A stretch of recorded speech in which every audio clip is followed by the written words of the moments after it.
back, America. Hugh Hewitt, joined now by United States Senator Tom Cotton from Arkansas. Good morning, Senator. Merry Christmas to you. Best wishes of the season. Good morning to you, Hugh. Merry Christmas to you and to all of your listeners. Now, I've got a real dilemma on my hands here. Tennessee is going to play at the Shoe against Ohio State on December 21st.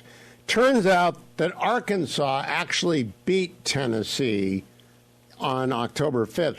So I'm curious, how good can Tennessee be? And what are you rooting for the Buckeyes in that game? Well, Hugh, since you framed it like that, I think Tennessee is probably good enough not to lose to their barely 500 arch rival at home. Okay. All right, let me ask you about important stuff. First of all, I quoted you last night on Special Report, and I followed a series of tweets or posts that you put out on X during the day. You seem very confident that President-elect Trump's nominees are going to be confirmed. I do, Hugh, and I think no one should be surprised that a Republican Senate will likely confirm a Republican president-elect's nominees. If you look back to the Clinton transition, so the fall of 1992, there have been 5 presidents-elect. They have nominated 72 cabinet secretaries. And of all those 72 cabinet secretaries, only 2 of them have ever gotten a single no vote by a senator of the president-elect's party. Only 2. Oh. So the idea that it is routine or customary or expected that a Republican Senate is going to have a single no vote, much less enough no votes to kill any of President Trump's nominee, is silly and ahistorical. Now, that's not to say that we're just going to rubber stamp it, just like you should expect a Republican Senate to confirm a Republican president-elect's nominees. Those nominees also expect to meet with senators, go through their confirmation hearing.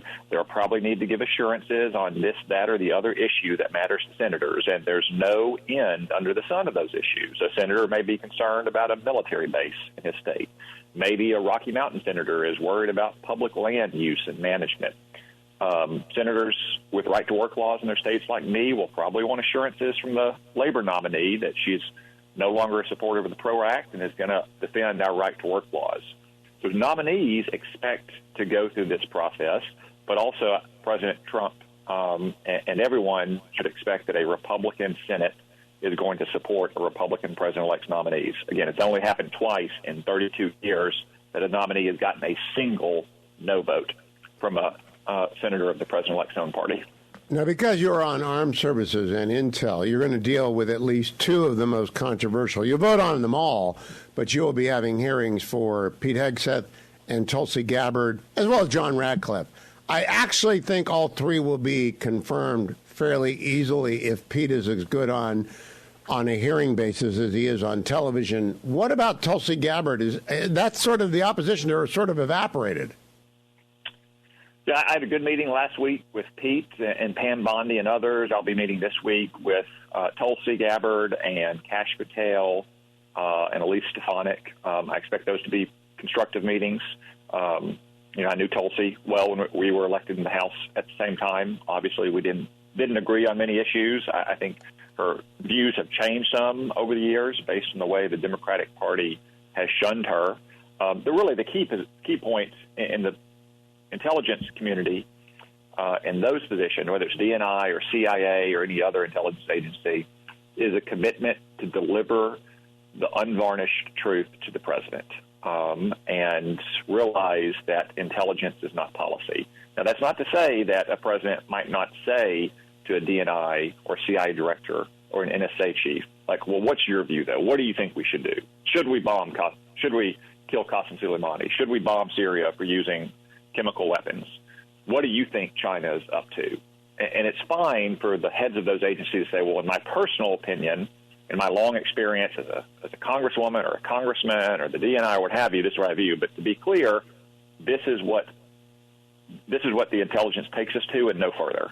Now, if I were on the helping team, if I were doing the murder board for any of these nominees, I would give them a copy of 7 Things You Can't Say About China which is Senator Cotton's brand new book, 7 Things You Can't Say About China. And I would read that, I would mark it up, and I would bring it with me. What is the first thing you can't say about China that they ought to know, Senator? China is an evil empire. Just like Ronald Reagan called Soviet Russia an evil empire, Communist China is an evil empire. It's not a normal nation. It doesn't have understandable, reconcilable, splittable differences and grievances. It is an evil empire that has killed and persecuted over 100 million of its own people, starting with Mao, probably the worst mass murderer in human history, worse than Stalin, worse than Hitler. And there was never any point at which communist Chinese leaders repudiated Mao or interred him. On the contrary, they put his face up in Tiananmen Square, and his body is still there in the mausoleum, the exact opposite of what Soviet Russia did with Stalin. And you have to appreciate that communist China is an evil empire to deal with it from a position of strength and confidence and power. We dealt with Soviet Russia once Ronald Reagan made everyone realize that. You have to realize that about communist China as well, and that's the first case I make in 7 Things You Can't Say About China. Well, now, you know that we've got to say 7 things you can't say about China 7 times if Frank Luntz's rule is not to be violated. So I will repeat 7 things you can't say about China.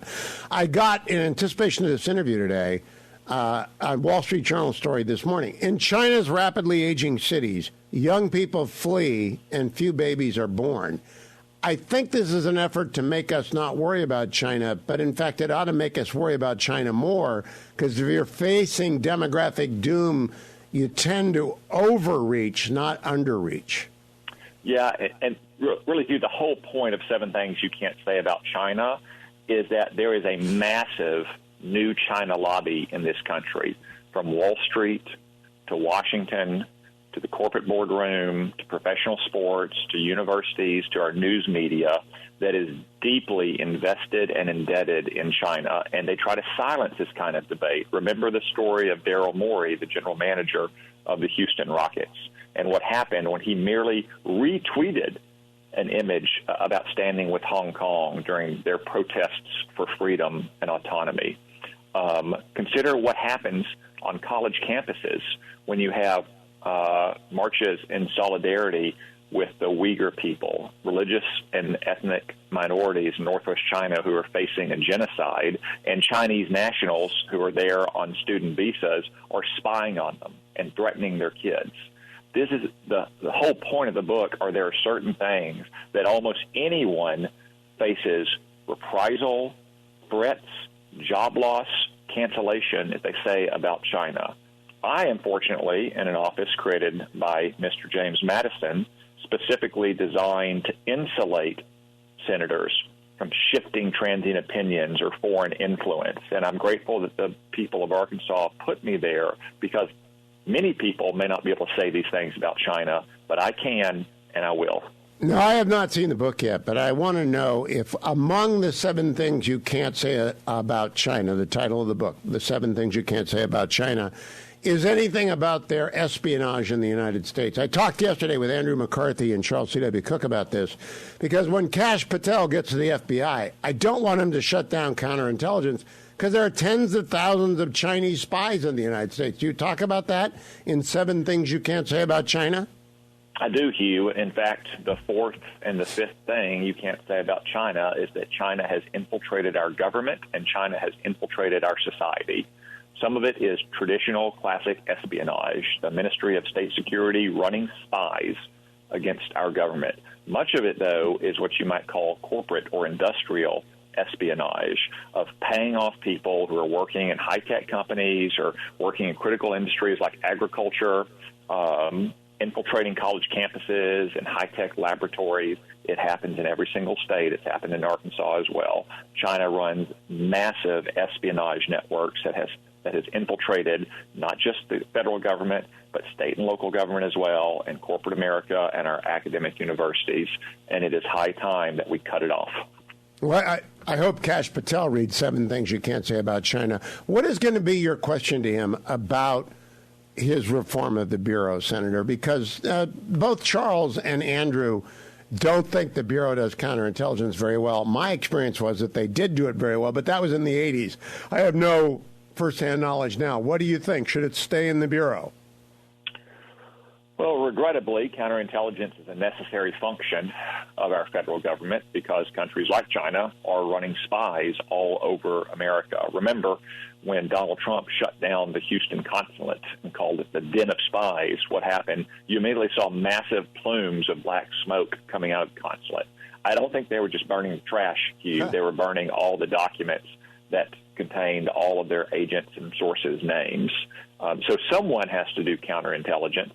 The FBI, unfortunately, has not been fully on the up and up over the last 10 years. I mean, senior counterintelligence agents like Peter Strzok and his lover, Lisa Page, were sending messages back and forth about how they were going to stop Donald Trump.